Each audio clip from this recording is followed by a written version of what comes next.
Hey y'all. I know you're wondering like where you been at, and now that we are on the cusp of the NFL draft, it is time for me to talk about not just the NFL draft, but one other thing. I don't know if y'all noticed this right here. The DC Defenders are in the XFL playoffs, so we have to talk about that too.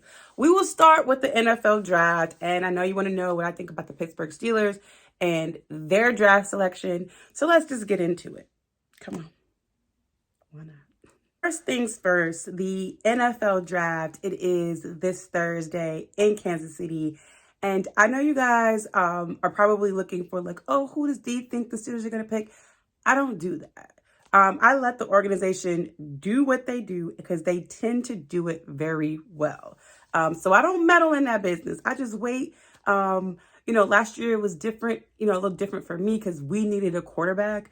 They did something that we've never seen in free agency, and that was Omar and Andy and the whole organization kind of coming together and grabbing pieces from different places, something in a quantity that we hadn't seen before. So what do I expect from the draft? Something that we haven't seen before, just based off the free agency situation that we had in Pittsburgh. That's what I expect from the draft.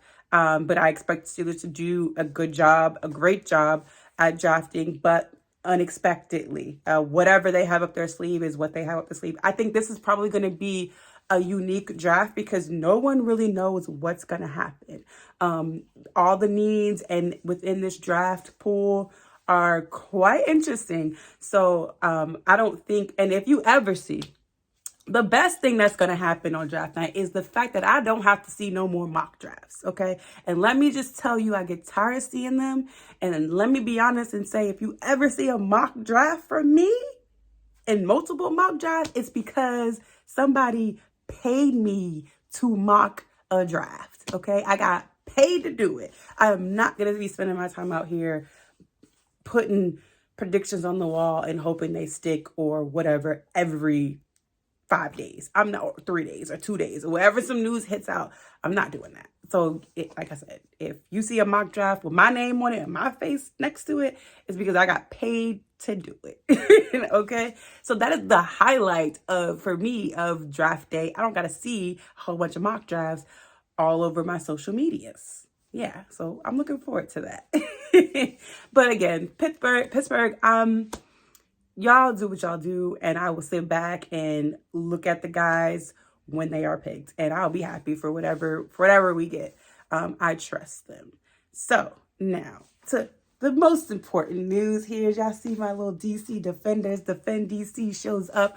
The XFL playoffs are happening this weekend, April 30th, for the DC Defenders. They will be at home. They are hosting a home playoff game April 30th. And 3 p.m. at Audi Field. And I am so excited because I watched this team from week 1 until now, and they have done nothing but excite the city of DC, excite the XFL. I've dragged people who were like, oh, I don't really know about the XFL, into this team, into the XFL, showing people that this is a sport they need to watch. This is quality sports. This is quality football here.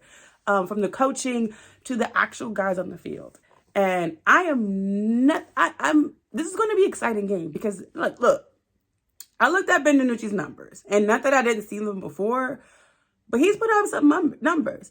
And the DC Defenders of week 1 are not week 1 are not the DC Defenders that's going to be in the playoff game. They have gone through some transformations. They went from heavy running offense to now Jordan is throwing the ball left and right. You got Chris Blair, you got Lucky, you got Josh, you got I am missing a wide receiver, and I am so sorry. He scored a touchdown just last week. I am so sorry. I'm drawing a blank. But they got weapons galore. And shout out to Abram, who is the leading running back in the league. Rushing yards, bro. Nobody's coming close to him in that league in rushing yards. So this team just has that's just the offense. We're not even talking about the defense, because you guys know I could talk all day about Francis Bernard, like all day. And then the guys you got in the secondary. I mean, I think overall this team is in it to win it, and they can win it. They are very, very capable. There's the weakest point I thought for me was probably special teams for this team, and they've figured out ways to kind of clean that up a bit as far as like penalties and stuff like that.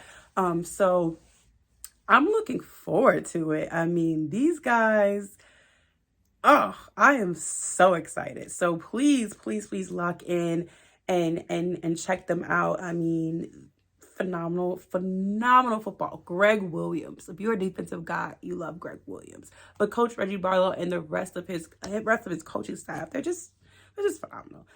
What they're doing on offense, switching it up with De'Aaron King and Jordan, and throwing the ball, keeping these defenses on their toes. I mean, not even like Jordan averaging 200 something yards a game now. The man is launching the ball. Okay, and I just want you guys to see it. Please, please, please watch them.